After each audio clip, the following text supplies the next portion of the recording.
now that we got the navigation down, we are going to look at bringing in some font right now from Google. Now, what kind of font is it? So we have the navigation, and I'm just going to click on one of these, and you'll notice that this says Roboto Light 30. Notice how this one says Roboto 30 in bold. If we click on one of the paragraphs in the middle, we notice that this one is totally different as well. This is called Laura, and it's 18, and it's not italic. Okay, so we're going to be concerned with, right now, notice I'm going to go in here and get on this font right here, and this is Roboto Light. Okay, so I'm going to go over to my web browser, and we're going to just Google fonts. All right, so we're just going to click on Google Fonts. We're going to search for fonts, and we're going to go for Roboto. Right, and just search for that real quick, and you'll notice that right here we have it. So if we click on it, there it is. We're going to select this font. Now here's one thing that's really nice about Google Fonts that I like is that we can click on this and notice how there's this customize button. We can click on that and we have regular, we have bold, okay, and there's bold 700, black. We want bold, we're just going to select that as well. And do you remember that the other one was light, and we're going to click on that. And remember, I got that from the XD file. We clicked on it and it says Roboto Light and it's 30. We're going to come back here and we are downloading or customizing our font, and we're going to make it light, regular, and bold. Okay, now we're going to go ahead and get that. And you can share it, download it, or embed it. We customize it. We're going to embed. Notice how we can import them, or we can just get the standard link. One thing that I want to point out is if we add this link to our web page, you'll notice that this is an absolute path to these web fonts. Okay, now if you're doing local development and you don't have Wi-Fi active on your laptop or whatever you're developing on, you will not be able to access these fonts. So they will not be available if you do not have Wi-Fi because they're bringing them in. So what you would probably want to do is download these. Okay, so either way that you want to do it is fine. I'm just going to grab the link here. Now notice how you can use this. Font family Roboto sans serif. Okay, and basically this is just a backup in case you don't have Roboto or it's not loading for some reason. It will just load a sans serif font. So let's jump over and add that to our project. So I'm going to go to Visual Studio Code, and where this goes in, make sure that you have it above your CSS. Okay, so which is this one right here. Now that we have that, we're going to open up our CSS file right here. Okay, and Google has done a great job of just letting us copy and paste. So here we're just going to say font family Roboto. Now we don't want to do that everywhere, right? Because there's only certain parts of our page that have that. But just to show you how we apply it, we're going to apply that to our nav and then the links active. But let's see what happens if we apply that to the nav. Okay, so I'm just going to hit that right there. And we're just going to right click on the index, open with live server. And here we go. And you'll notice that now we have both of these have changed. Let's see what it looked like without it.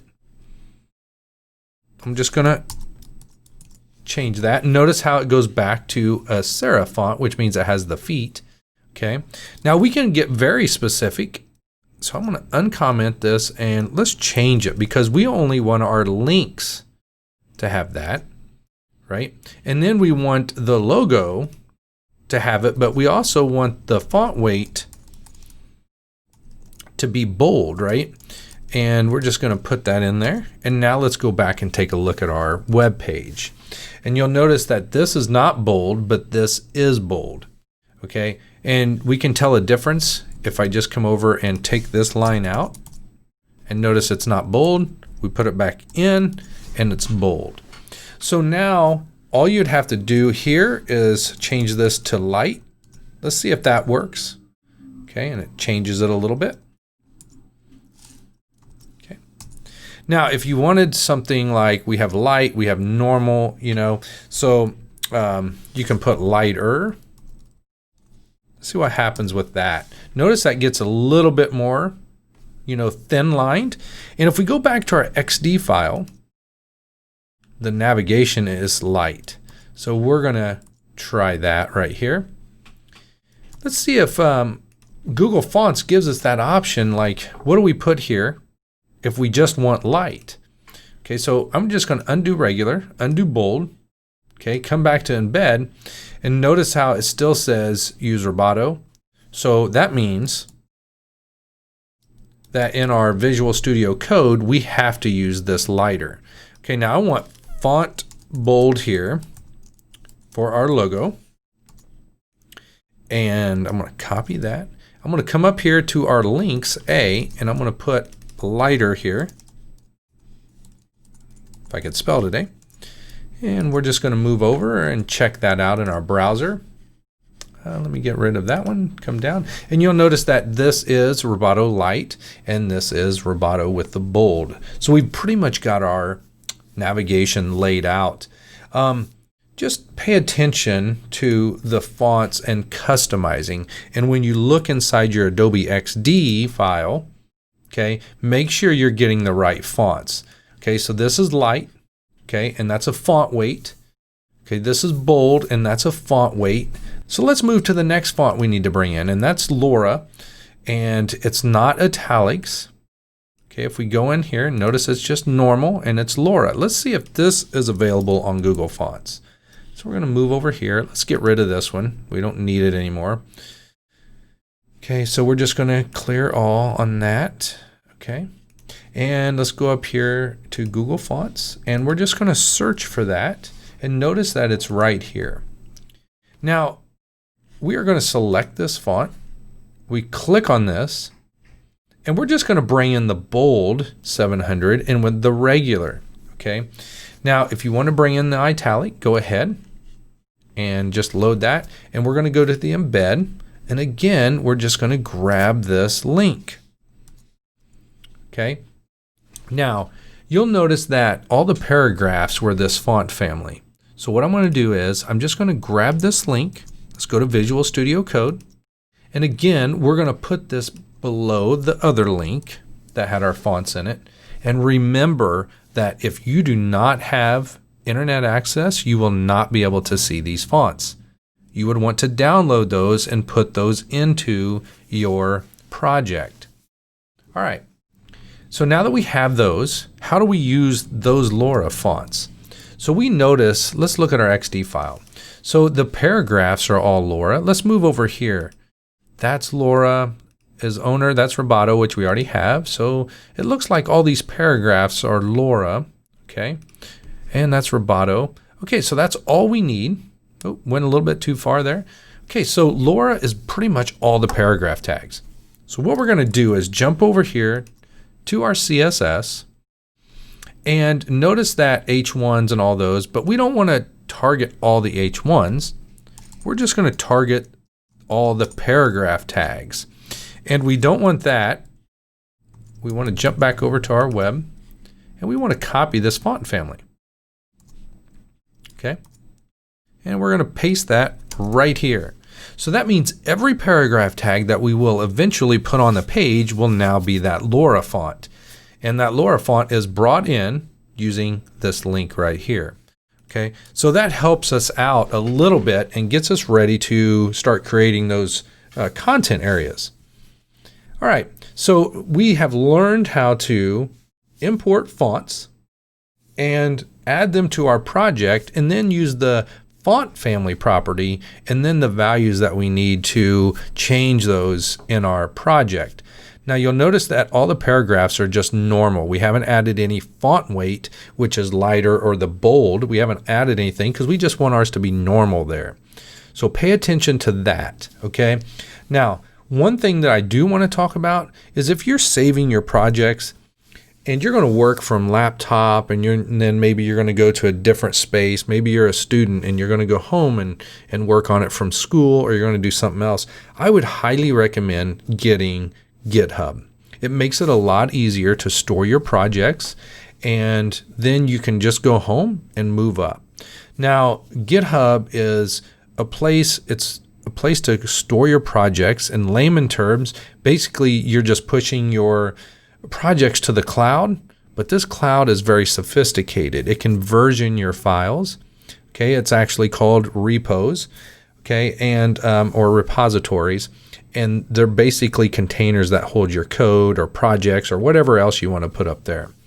I'm going to show you mine really quick, and we're just going to go here, github.com. Now, one thing that has become very nice about this is the fact that they've offered unlimited private repositories now. Now, that's still a base, and there's some things that you can't do with those, and that's with a base, an account.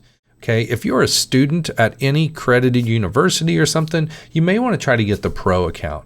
Okay, so one thing that you want to do is you can create a new repository for this project. I'm going to create one real quick just to show you how to do it. And if you're going to be a web developer, you probably should have a GitHub account. Now, I'm not going to share this code. The reason why is because a lot of students will use this for projects and stuff, and I am an instructor for classes. And one of the biggest things for me is copying and pasting somebody else's code for a homework assignment doesn't teach you anything. Okay, so I just want to make sure that you are watching the videos and understanding the code before you just copy and paste. So I'm going to show you how to create this GitHub, but I'm not going to offer it up for this web course. Okay, so how do we do this? Well, one way to do it is I'm going to download or use GitHub Desktop. Okay, now GitHub Desktop, all you want to do with it is you can just search for it. Okay, and mine's opening up. We're going to put GitHub Desktop. And there it is. Let me move that out of the way. And then you're just going to download this, right? We're going to open it up. I wanted to do this from the very beginning so you can actually see what this is going to look like. All right, let me pull it over here. And this is what you're going to be offered if you want to move your code to GitHub. All right, so I'm going to sign into GitHub. Okay, and my account, we're just going to say, and let me get the password for that. Okay, so now that we have the password, I'm just going to sign in. Okay, and this is where you want to put your name and your email address that goes with your account that you signed up with. Okay, so make GitHub Desktop better. We can submit periodic usages if you want. I'm just going to leave that to help them out. Okay, so let's get started. So we don't have, or you may not have, any repositories up on your account. But if you want to add our code currently, what we want to do is create a new repository on your hard drive. So I'm going to click on this, and we're going to call this basically the Soap Factory. I don't want to leave any spaces in there, okay? And you can give it a description. This is a startup site. And then let's go find it for our local path, meaning on our own laptop here. So I'm going to click that. You notice that it's on our desktop. So I'm going to click this, hit open. We want to initialize this with a README file, and I'll get into that. It's very brief. It's no big deal. Git ignore, you could use that too. License none. We're just going to create this, okay? We're going to start that. Now you'll notice that there's no local changes, okay? So what I'm going to do is a summary required if we want to do anything. We haven't changed anything since we've added this, but what we want to do is publish this. So I'm going to hit Publish Repository. Now you'll notice that you're offered with this GitHub tab and this GitHub Enterprise Server. Do not mess with that unless you have a company account. Notice how we're going to name this repository the Soap Factory. This is the start of the site. Keep this code private. I want it private, like I said, so you won't have access to it. If you have an organization, put that in there if you want. But all you have to do now is hit Publish Repository. And what this is doing when you do this is it's pushing it up from your local machine up to GitHub. Now let's go back to GitHub. I'm going to refresh this, and you'll notice that over here we have a new repo and it says the Soap Factory. I'm going to go look at that. And inside of here is this README file that we created, has the title, and it also has the start of the site, that description. Okay, now you'll notice that we haven't edited, or it doesn't have any files in it, and that's the reason why is because if we go look at our folder,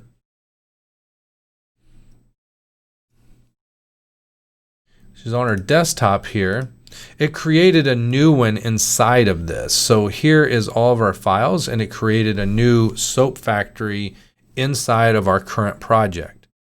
All right, this is going to be just a little bit of issue. The reason why I could have clicked desktop and done it here, but I wanted to put it already inside of this directory. So all we have to do is click on these three and drag them into that one directory. Okay, you'll notice the README file is right here. So now that I moved all my files into this, now you only have to do this if you're uploading it to GitHub. Okay, so I just moved those two folders and one file into this new directory. Okay, I'm going to go back to GitHub desktop. Notice how we now have all these changes. Okay, and basically GitHub says, hey, you just added a lot of code in here. Here's what we're adding. All right, now we just put a summary, added current files. And then down here, you just put the description, which is more in depth. I'm just going to put added the, or you could put something like moved files to Git repo. And then we're going to commit. Now, when you hit commit to master, it doesn't push it up yet. It only commits them and gets ready for them to push up. And then hit push to origin, which means push to github.com. Once this gets done moving, we can now come over to GitHub. We refresh our repo page, and you'll notice that now our files are up here. Now, one thing that's cool about that is that now when you go home, you can clone this or download this again using GitHub Desktop, and your files always stay consistent with each other. So this is one thing that's really cool, and if you did share this publicly or working on a team, it's really nice to store your projects. That went a little bit beyond the scope of our current site, but it's always a good thing to have this GitHub. So anyway, hopefully this helped getting GitHub started. You don't have to use it for this project. It's just a good way to store your code. Anyway, let's go on and get the footer going.